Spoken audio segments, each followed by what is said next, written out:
Le Christ est ressuscité, chers amis. Bonjour. J'ai la joie de partager avec vous aujourd'hui sur une histoire qui se base sur les talents. C'est une histoire qui peut être aussi peut-être ton histoire.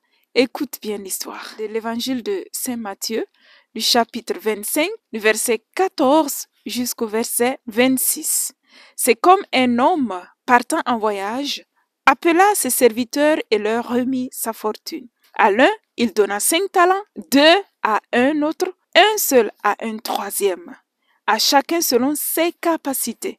Et puis il partit. Aussitôt, celui qui avait reçu les 5 talents alla les faire produire et en gagna 5 autres. De même, celui qui en avait reçu 2 en gagna 2 autres. Mais celui qui n'en avait reçu qu'un s'en allait faire un trou en terre et enfuit l'argent de son maître. Après un long temps, le maître et de ses serviteurs arrivent et il règle ses comptes avec eux. Celui qui avait reçu les 5 talents s'avança et présenta 5 autres talents. Seigneur, dit-il, tu m'as remis 5 talents, voici 5 autres talents que j'ai gagnés. C'est bien, serviteur bon et fidèle, lui dit son maître. En peu de choses, tu as été fidèle. Sur beaucoup, je t'établirai. Entre dans la joie de ton Seigneur. Vint ensuite celui qui avait reçu 2 talents. Seigneur, dit-il, tu m'as remis 2 talents. Voici 2 autres talents que j'ai gagnés. C'est bien, serviteur bon et fidèle. Lui dit son maître. En peu de choses, tu as été fidèle. Sur beaucoup, je t'établirai. Entre dans la joie de ton Seigneur. Vint ensuite celui qui détenait un seul talent. Seigneur, dit-il, j'ai appris à te connaître pour un homme âpre au gain. Tu moissonnes où tu n'as pas semé, et tu ramasses où tu n'as rien répandu, et ainsi de suite. Aussi, pris de peur, je suis allé enfuir ton talent dans la terre. Le voici, tu as ton bien.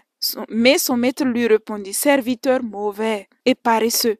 Tu savais que je moissonne où je n'ai pas semé et que je ramasse où je n'ai rien répandu.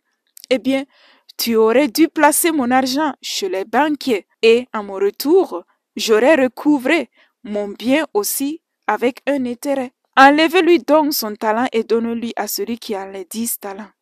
Car à tout homme qui a, l'on donnera et il aura du surplus. Mais à celui qui n'en a pas, on enlèvera ce qu'il a. Mon frère et ma sœur, quelle belle histoire! L'histoire, elle est magnifique. Ça pourrait être aussi ton histoire.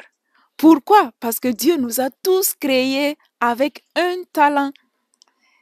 Peut-être que tu penses que, je n'ai rien, je n'ai aucun talent, je n'ai aucun don, rien qui attire, rien de bon. Non, mon frère et ma sœur. Aujourd'hui, j'ai une bonne nouvelle à te dire.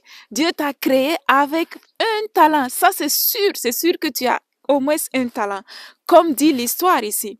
Il y a d'autres qui l'ont donné 1, d'autres 2, d'autres 3, d'autres 10. Mais la belle chose, la bonne nouvelle est que tous en ont.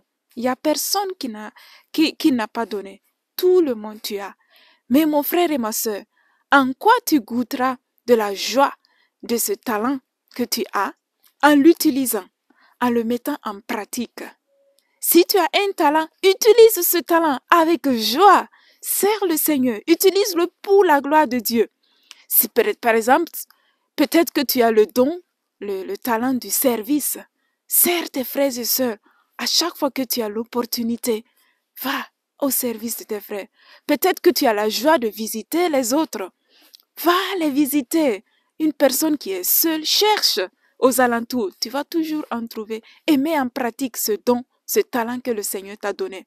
Et de fois aussi, il arrive que peut-être je désire autre talent que ce que le Seigneur m'a donné. Non, le Seigneur ne t'a pas donné cela. Il a dit, selon la capacité de chacun, il nous a donné ces talents. C'est important, mon frère et sœur, que tu utilises le tien, mais pas regarder ailleurs les talents des autres. Parce que ce sont ces talents que le Seigneur leur a donnés et qu'ils pourront utiliser bien parce que le Seigneur les a donné cette possibilité de le faire. Et là, si je vais aller guetter et chercher ailleurs, je vais rester frustré. Pourquoi? Parce qu'il ne m'a pas été donné cela. Mais utilise le tien. et tu verras que tu auras beaucoup de succès en cela et le nom du Seigneur sera glorifié. Et c'est important aussi de ne pas s'accumuler, de se charger de beaucoup de choses que je veux faire, et à la fin, je n'y arrive pas, je vais rester frustré. Et si tu as aussi beaucoup de talents, c'est important de les utiliser et ne pas dire ah, je suis incapable, je n'y arrive pas, je ne peux pas. Et pourtant les autres te disent waouh, peut-être Edwige, tu es merveilleux, tu as ce talent ça. Rachel, waouh, c'est beau lorsque tu fais ça et ça. Et tu dis non, ah non, je n'y arrive pas, je peux pas. Non, ce sont des signes aussi pour te dire oui, tu as ce talent. Profite, utilise-les pour la gloire de Dieu. Et tu auras la joie et la joie en abondance dans ton cœur. Mon frère et ma sœur, ne minimise pas le talent, le don que le Seigneur t'a donné, parce que tu l'as sûrement. Mais en le mettant en pratique, tu découvriras toujours de plus combien le Seigneur t'aime et t'a rempli de bénédictions pour que tu sois une bénédiction pour les autres. Merci pour ton attention et que la joie du Seigneur habite ton cœur et que vraiment, à partir d'aujourd'hui, toi qui m'écoutes, tu commences à utiliser ce talent merveilleux que le Seigneur t'a donné. Amen. Merci d'avoir regardé ce message. J'espère que vous l'avez aimé. Je vous invite à le transmettre à vos amis et aux personnes qui pourraient en avoir besoin. Devenez ainsi un instrument de bénédiction pour les autres. Je vous invite aussi à cliquer sur le bouton j'aime et à vous inscrire à notre chaîne YouTube. C'est grâce à nos généreux donateurs que nous pouvons continuer notre ministère. Si vous voulez nous aider à promouvoir ces messages, vous pouvez regarder dans la description comment faire un don. Et de cette façon, nous allons pouvoir rejoindre toujours plus des personnes qui ont besoin d'entendre ces messages. Merci.